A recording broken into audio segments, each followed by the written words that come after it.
Hello बच्चों, कैसे हैं आप लोग। स्वागत है आपके अपने यूट्यूब चैनल दीप एजुकेशनल हब में। बच्चों, जैसा कि आप सभी को पता चल गया होगा कि आज हम लोग ओम का नियम पढ़ेंगे। ओम का नियम बहुत ही मोस्ट इम्पॉर्टेंट टॉपिक है जो अक्सर बोर्ड एग्ज़ाम में पूछा जाता है। बच्चों, हम ओम का नियम स्टार्ट करने से पहले ओम के बारे में थोड़ा जान लेते हैं। ओम का पूरा नाम जॉर्ज साइमन ओम था। क्या था? जॉर्ज साइमन ओम था। और ये एक जर्मन वैज्ञानिक थे। कहाँ के वैज्ञानिक थे? जर्मनी के जर्मन वैज्ञानिक थे। 1856 ईस्वी में 1856 ईस्वी में इन्होंने विभवांतर यानी कि वी और वैद्युत धारा आई के संबंध में एक नियम दिया जिसे हम ओम का नियम कहते हैं। ठीक है, वी और आई के संबंध में एक नियम दिया जिसे हम ओम का नियम कहते हैं। तो चलिए बच्चों, हम जानते हैं कि आखिरकार ये नियम क्या है। ठीक है बच्चों, जैसा कि आप लोग स्क्रीन पे देख रहे होंगे ओम का नियम। तो चलिए हम लोग पढ़ते हैं ओम का नियम आखिरकार है क्या। बच्चों, यदि किसी चालक की भौतिक अवस्था में विशेषतः ताप में कोई परिवर्तन ना हो। ठीक है, कोई चालक है जिसमें क्या है, उसकी अवस्था में कोई भौतिक परिवर्तन ना हो, उसके ताप में क्या है, कोई परिवर्तन ना हो, यानी कि उसको गर्म या ठंडा कोई भी उसमें ना चेंज हो। ठीक है ना, भौतिक अवस्था में विशेषतः ताप में कोई परिवर्तन ना हो तो उसमें बहने वाली वैद्युत धारा, ठीक है, उसमें जो प्रवाहित हो रही है धारा, तो उसमें बहने वाली वैद्युत धारा सिरों पर लगाए गए विभवांतर के अनुक्रमानुपाती होती है। ठीक है बच्चों, एक बार फिर से देखेंगे। यदि किसी चालक की भौतिक अवस्था में विशेषतः ताप में कोई परिवर्तन ना हो तो उसमें बहने वाली वैद्युत धारा सिरों पर लगाए गए विभवांतर के अनुक्रमानुपाती होती है। ठीक है बच्चों, आप लोगों को पहले ही बताया गया है अनुक्रमानुपाती और व्युत्क्रमानुपाती में अंतर। अभी हम लोग आगे एक बार फिर से डिस्कस करेंगे इस बारे में। तो चलिए बच्चों, हम लोग आगे बढ़ते हैं।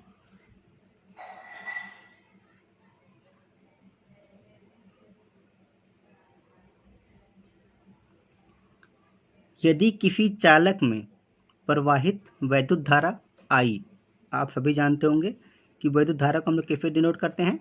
आई से। ठीक है, यदि किसी चालक में प्रवाहित वैद्युत धारा आई तथा उसके सिरों पर उत्पन्न विभवांतर क्या है? कैपिटल वी हो तो उसके सिरों पर उत्पन्न विभवांतर क्या है? कैपिटल वी हो तो V प्रोपोर्शनल टू आई, यानी कि V अनुक्रमानुपाती आई। अब यहाँ पे हम लोग एक बार फिर से अनुक्रमानुपाती और व्युत्क्रमानुपाती के बारे में समझेंगे, जानेंगे। तो बच्चों, अनुक्रमानुपाती का मतलब क्या हुआ? यहाँ पे आपको दिख रहा है V प्रोपोर्शनल टू आई, यानी कि V जो है हमारा, अगर हमारा V बढ़ेगा, ठीक है, तो क्या होगा? I भी बढ़ेगा। अनुक्रमानुपाती यानी कि V बढ़ रहा है तो क्या बढ़ेगा? I भी बढ़ेगा। यहीं पे अगर व्युत्क्रमानुपाती का साइन होता, साइन तो दोनों का सेम ही होता है, यही होता है, लेकिन यहाँ पे अगर अनुक्रमानुपाती की जगह क्या होता? व्युत्क्रमानुपाती हो जाता, तो क्या होता? अगर V हमारा बढ़ता तो I क्या होता? घटता। ठीक है बच्चों, ये ध्यान रहेगा।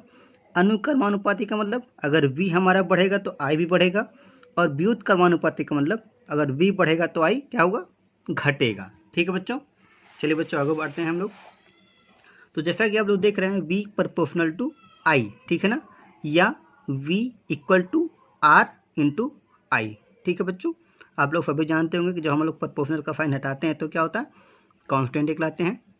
चलिए आगे बढ़ते हैं हम लोग। जहाँ R एक नियतांक है, ठीक है बच्चों, जहाँ R एक नियतांक है जिसे चालक का वैद्युत प्रतिरोध कहते हैं। आगे हम लोग पढ़ेंगे प्रतिरोध के बारे में, तो पहले इसको हम लोग डिस्कस कर लें। जहाँ R एक क्या है? नियतांक यानी कि कांस्टेंट है, जिसे चालक का वैद्युत प्रतिरोध कहते हैं। एक बार थोड़ा सा हम लोग फिगर समझेंगे। फिगर में आप लोग देख रहे हैं ये लाइन जो है ऊर्ध्वाधर लाइन जो है वो I है, और जो क्षैतिज लाइन है वो क्या है, V है, और ये लाइन जो है धातु का लाइन है कोई। अगर मान लीजिए ये बढ़ रहा है तो क्या होगा, I भी बढ़ेगा और क्या होगा, V भी बढ़ रहा है, तो यानी कि V प्रोपोर्शनल टू I यहाँ से शो हो रहा है। एग्जाम में आप लोग के पूछा जाएगा तो आप लोग फिगर जरूर बनाएंगे। ठीक है बच्चों, आगे बढ़ते हैं हम लोग। यदि विभवांतर को वोल्ट में और वैद्युत धारा को एम्पियर में मापा जाए तो, ठीक है, विभवांतर जो है कैपिटल V को वोल्ट में और वैद्युत धारा को एम्पियर में मापा जाए तो प्रतिरोध का मात्रक ओम होता है। आप लोग ये देख रहे होंगे ये साइन क्या है, ओम का साइन है, ऐसे आपको मिलेगा ओम का साइन। ठीक है ना, ये 1 नंबर में पूछा जाता है कि प्रतिरोध का मात्रक बताइए, तो आप क्या बताएंगे, ओम। ठीक है ना बच्चों, बहुत ही आसान सा टॉपिक है और अक्सर करके एग्जाम में पूछा भी जाता है, तो आप लोग अच्छे से इसको पढ़ेंगे और ध्यान से एक बार अपने कॉपी में नोट करेंगे, ताकि अगर एग्ज़ाम में आ जाए तो आप लोग कहीं भी कंफ्यूज ना हो। एक बात और बच्चों, जैसा कि आप लोग विभवांतर देख रहे हैं, बहुत बच्चे क्या होता है विभवांतर में कंफ्यूज होते हैं। तो एक्चुअली विभवांतर है क्या, इसके बारे में हम लोग थोड़ा सा पढ़ेंगे कि विभवांतर होता क्या है। आप सभी जानते होंगे, पहले भी पढ़ चुके होंगे, वैद्युत विभव क्या होता है। वैद्युत विभव किसी एकांक धनावेश को अनंत से, किसी एकांक धनावेश को अनंत से किसी बिंदु तक लाने में जितना कार्य करना पड़ता है, किसी एकांक धनावेश को अनंत से किसी बिंदु तक लाने में जितना कार्य करना पड़ता है, उसे उस बिंदु का वैद्युत विभव कहते हैं। यहाँ पे हम अनंत नहीं मानेंगे, अगर हमारा कोई बिंदु है तो एक बिंदु से दूसरे बिंदु तक लाने में, ठीक है ना, कहने की बात है किसी एकांक धनावेश को एक बिंदु से दूसरे बिंदु तक लाने में जितना कार्य करना पड़ता है उसे क्या कहते हैं, बिंदु का वैद्युत विभव कहते हैं। और वैद्युत विभव हम जान गए हैं, तो उसके आगे क्या होता है, दो बिंदुओं के विभव के अंतर को, यानी विभव का जो अंतर होता है, ठीक है, उसे क्या हम कहेंगे, वैद्युत विभवांतर कहेंगे। अब मान लीजिए कोई आपका सर्किट ऐसे बना है, ठीक है, तो यहाँ से वैद्युत धारा जा रही है, तो यहाँ एक पॉइंट होगा, एक पॉइंट यहाँ होगा, यानी यहाँ से यहाँ तक धारा को लाने में कुछ कार्य तो करना पड़ेगा बच्चों। यहाँ से अगर यहाँ तक धारा आ रही है तो उसको कुछ कार्य तो करना पड़ेगा, वही क्या कहलाएगा, विभव कहलाएगा। और यहाँ पे कुछ विभव अलग होगा और यहाँ पे कुछ विभव अलग होगा, तो इन दोनों के अंदर को क्या कहेंगे हम, विभवांतर। ठीक है बच्चों, मान लीजिए कोई ये सर्किट बना हुआ है, इसमें कोई धारा अगर आ रही है तो यहाँ से होकर हुए फ्लो करेगी, तो यहाँ से और यहाँ तक आने में उसको कुछ कार्य तो करना पड़ेगा धारा को। तो अगर मान लीजिए यहाँ मान लीजिए V1 विभव क्या है, V1 है, और यहाँ पे क्या है, V2 है, तो इन दोनों के अंतर को हम क्या कहेंगे, विभवांतर। ठीक है बच्चों, याद रहेगा।